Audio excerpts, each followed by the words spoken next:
ਵੇਖ ਫਰੀਦਾ ਮਿੱਟੀ ਖੁੱਲੀ, ਮਿੱਟੀ ਉੱਤੇ ਮਿੱਟੀ ਡੁੱਲੀ, ਮਿੱਟੀ ਹੱਸੇ ਮਿੱਟੀ रोवे, अंत मिट्टी दा मिट्टी होवे। सुभान अल्लाह। क्या इंसान तो मिट्टी का है, और जब तेरी तख्लीक मिट्टी है तो तेरे अंदर ये लफ्ज़ जो मैं है ये सूट नहीं करता। तेरी शख्सियत से अगर मैं निकाल दिया जाए तो तू आला शख्सियत का मालिक बन सकता है।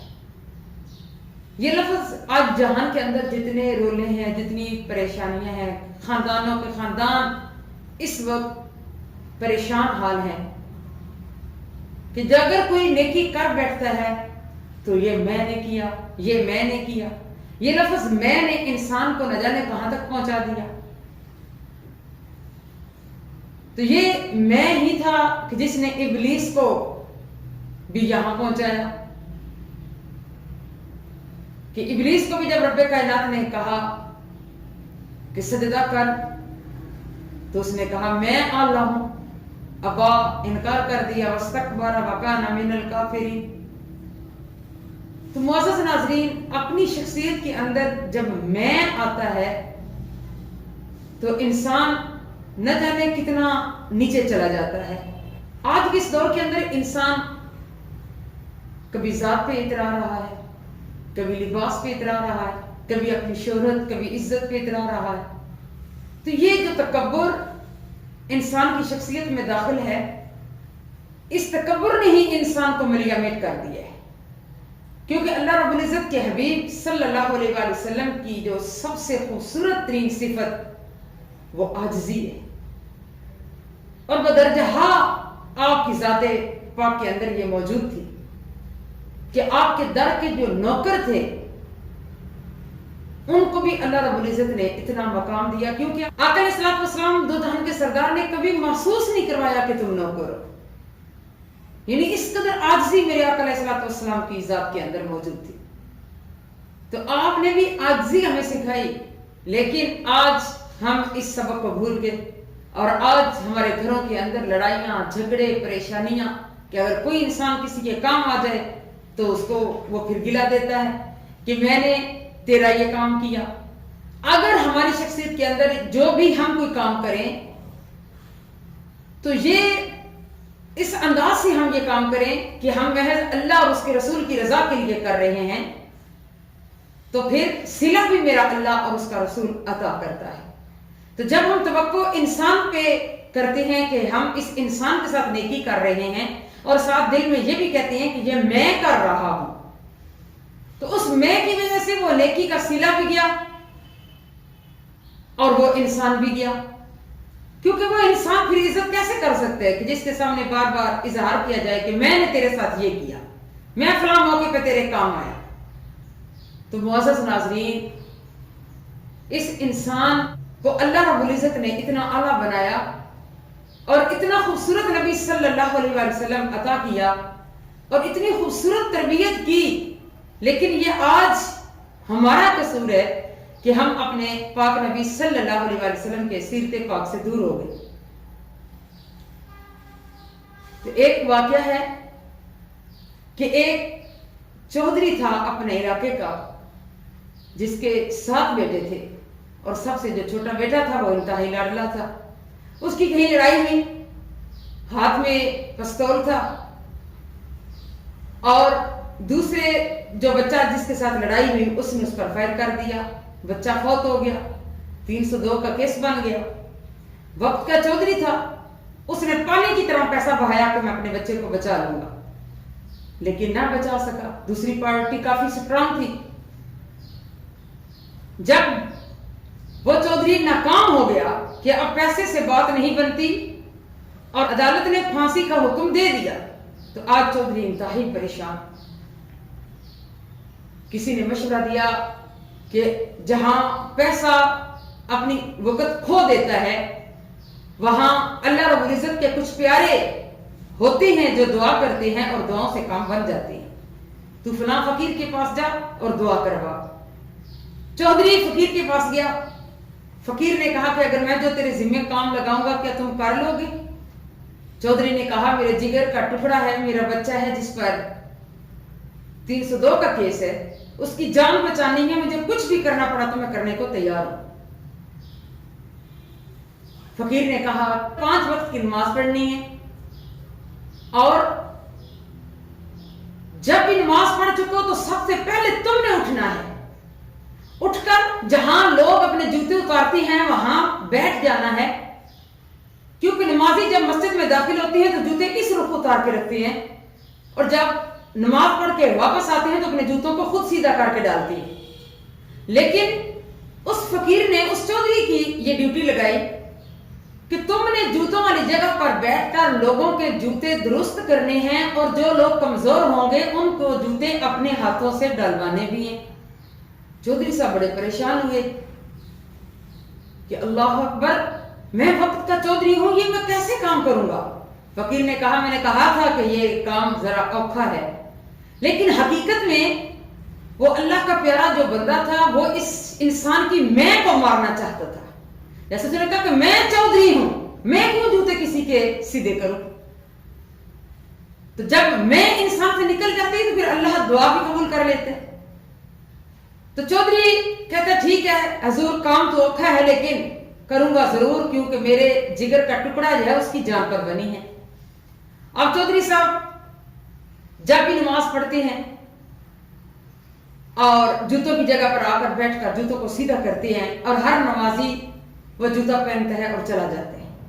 चौधरी कहते हैं कि मैं पहले दिन जब मैंने ये काम किया तो मुझे बहुत शर्म आई, मैंने अपना मुंह छुपा लिया कि मैं चौधरी हूं और मेरे इलाके के लोग हैं, कोई दर्जी है, कोई नाई है, मतलब इन लोगों के मैं जूते सीधे कर रहा हूं। अभी उसके अंदर मैं मौजूद थी लेकिन वो काम कर रहा था। एक दिन के अंदर 5 मरतबा उसने जूते सीधे करने थे और पीछे फकीर का हुक्म यह था कि एक ही मस्जिद के अंदर नहीं बैठना बल्कि मस्जिदों की तब्दीली करनी है। आज इस महल्ले की मस्जिद में तो दूसरी नमाज के वक्त दूसरे महल्ले की मस्जिद में और तीसरी नमाज के वक्त तीसरे महल्ले की मस्जिद में। अल्लाह अकबर। चौधरी साहब ये काम कर रहे थे। कहते हैं पहला दिन बहुत मुश्किल गुजरा, दूसरे दिन जरा आसानी पैदा हुई और मैंने जो मुंह छुपाया था उसको थोड़ा सा खोल दिया, तीसरे दिन उससे ज्यादा खोल दिया, चौथा दिन तो बिल्कुल ही क्लियर होकर बैठ गया। यानी आहिस्ता आहिस्ता जो उसके अंदर मैं थी वो मर रही थी। आज 5वां दिन था।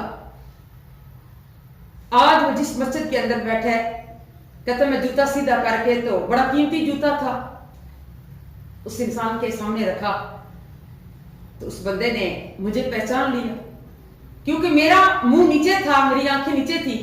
उस बंदे ने मेरे सर पे हाथ रख के कहा चौधरी साहब इतने मिट गए हो, सफेद दाढ़ी है आपकी, आप क्या कर रहे हैं। तो कहता है मेरी आंखों में आंसू आ गए और मैंने कहा दुआ करो अल्लाह रब्बुल इज्जत की बारगाह में मेरी ये सफेद दाढ़ी जो है वो रंग ले आए, कबूल हो जाए मेरी दुआ। तो चौधरी कहता है कि मुझे ऐसा लगा कि ये आवाज जानी पहचानी है। मैंने जब आंखें ऊपर उठाई तो मेरे सर पर उसी शख्स का हाथ था जिसका बच्चा मेरे बेटे के हाथ से फायर खुलने की वजह से फौत हो गया था। तो उस बंदे ने कहा कि चौधरी साहब आपकी दुआ कबूल हो गई। यानी कि वो आजिज़ी अल्लाह की बारगाह में कबूल हुई और उसकी आंखों में आंसू आए और उस शख्स ने जूते डालते हुए कहा कि चौधरी साहब आपकी दुआ कबूल हो गई, क्योंकि उसका मिटना अल्लाह को भी पसंद आ गया और अल्लाह रब्बुल इज्जत ने उस मुखालिफ पार्टी का जो चौधरी था उसके दिल में ये मोहब्बत डाल दी और उसने कहा उठो मेरे गले से मिलो और कल अदालत में आना, हम अपना मुकदमा वापस लेते हैं। तेरे बेटे की जिंदगी ही इतनी थी और हम तेरे बेटे को माफ करते हैं। तो मालूम हुआ कि जब इंसान के अंदर से मैं मिट जाती है, वो चौधरी जो पहले चौधरी था उसने कहा कि मैं पैसों के साथ अपने बच्चे को बचा लूंगा, लेकिन जब उसके अंदर से मैं खत्म हुई तो तब अल्लाह रब्बुल इज्जत की रहमत का भी दरवाजा खुला और वही दुश्मन उसने अपने सीने से लगा लिया। तो शायर लिखते फुल्ला दा तू इतर बना, इतर दा फिर कट दरिया, दरिया विच फिर तू डुबकियां ला, फिर भी तेरी बो नहीं मुकनी, पहलों अपनी मैं मुका। تو اس میں کو جب انسان اپنی شخصیت سے نکالتا ہے تو اللہ کا ولی بن جاتا ہے. میں نکل جاتی ہے تو دل آئینہ بن جاتا ہے، پھر انوارات اور تجلیات کا ظہور ہوتا ہے. اسی طرح ایک اللہ کے بہت ہی پیارے ولی سید حسن رحمۃ اللہ علیہ، ان کا انڈیا میں مزار ہے. آپ کو اللہ رب العزت نے یہ عزت دے رکھی تھی کہ جب بھی کوئی آپ کی صحبت میں بیٹھتا تو وہ اللہ کے حضور کا دیدار ضرور کرتا، یعنی آقا علیہ الصلوۃ والسلام کی اس کو زیارت ہو جاتی. ایک دن بیوی جو ان کی تھی وہ ان کی بارگاہ میں حاضر ہوئی، عرض کرنے لگی شاہ جی لوگوں کو تو آپ حضور علیہ الصلوۃ والسلام کا دیدار کرواتے ہیں، کبھی مجھے بھی کروا دیں. آپ نے فرمایا کس طرح کرو کہ وہ جوڑا عروسی جو شادی کے دن تم نے پہنا تھا وہ ابھی موجود ہے؟ انہوں نے فرمایا جی ہے. زیور ہے؟ آپ نے فرمایا پھر اس طرح کرو اسی طرح دلہن کی طرح سج سمر کے بیٹھو. جب وہ دلہن بنی اور جب چونکہ بڑھاپا تھا اور بڑھاپے کے اندر یہ کام اچھے نہیں لگتے تھے، لیکن آقا علیہ الصلوۃ والسلام دو جہان کے سردار کا دیدار کرنا چاہتی تھی. تو شاہ جی نے بھی دیکھ لیا کہ جب تک دل ٹوٹے نہ، دل کے اندر درد نہ پیدا ہو، اندر سے میں نہ ختم ہو، تب تک آقا علیہ الصلوۃ والسلام کا دیدار کیسے ہو سکتا ہے؟ تو بڑے خوبصورت انداز اپنایا، اس کو دلہن بنا کے چارپائی پہ بٹھایا اور اپنے تصرف سے ان کے بھائی کو بلوایا. ان کے بھائی آئے، حضرت حسن رحمۃ اللہ علیہ سے ملاقات ہوئی. بھائی نے کہا کہ میں ہمشیرہ سے ملنا چاہتا ہوں. حضرت حسن رحمۃ اللہ علیہ نے دل میں کہا کہ کیوں نہیں، ہم نے بلوایا ہی آپ کو اسی لیے. جب ان کے بھائی اندر گئے تو اپنی بہن کی یہ حالت دیکھی کہ کس قدر بڑھاپا اور کس انداز کے ساتھ سج اور سنور کے بیٹھی ہیں. تو ان کو بہت برا لگا اور کہا کہ بڑھاپے میں آپ کی یہ کام، یعنی بہت کڑوے کوئی لفظ بولے جس کی وجہ سے آپ کی زوجہ محترمہ کا انتہائی دل ٹوٹا. اتنا دل ٹوٹا کہ بھائی تو یہ کہہ کر چلے گئے، لیکن دل میں سوچتی ہیں کہ یہ شادی نے میرے ساتھ کیا کیا کہ پہلے تو مجھے خود کہا کہ دلہن بنو، میں دلہن بنی. میں نے جب پوچھا کہ یہ دلہن کیوں بنی بیٹھی ہیں تو کہا کہ اپنی بہن سے خود ہی پوچھ لو، یہ ایسا کیا معاملہ؟ دکھ تھا کہ میرے شوہر نے ایسا کیوں کیا، لیکن اس کے اندر بھی ایک حکمت تھی. اور جب زوجہ محترمہ کا دل ٹوٹتا ہے تو وہ کپڑوں کو پھاڑ دیتی ہیں، زیور کو توڑ دیتی ہیں اور اس قدر گریہ زاری کے ساتھ روتی ہیں کہ مولا یہ کیا معاملہ ہوا. اتنے کرب کے ساتھ روتی روتی سو جاتی ہیں. جب سوتی ہیں تو میں کے پردے ختم ہوتے ہیں تو اللہ رب العزت اپنے پیارے نبی صلی اللہ علیہ وآلہ وسلم کا دیدار کروا دیتے. سبحان اللہ. جب آنکھ کھلتی ہے تو بہت خوش، کہتی ہیں کہ میں آپ کو مان گئی کہ آپ واقعی پیر ہیں. تو شاہ جی بولتے ہیں کہ یہ میرا کمال نہیں، کمال تیرے اندر کے درد کا، کہ جب میں مٹ جاتی ہے انسان کے اندر سے تو پھر پردے ہٹ جاتے ہیں اور اللہ رب العزت اور اس کے حبیب قریب آ جاتے ہیں. تو معزز ناظرین، اس میں کہ پردے جو ہیں یہ ہٹانے ہیں.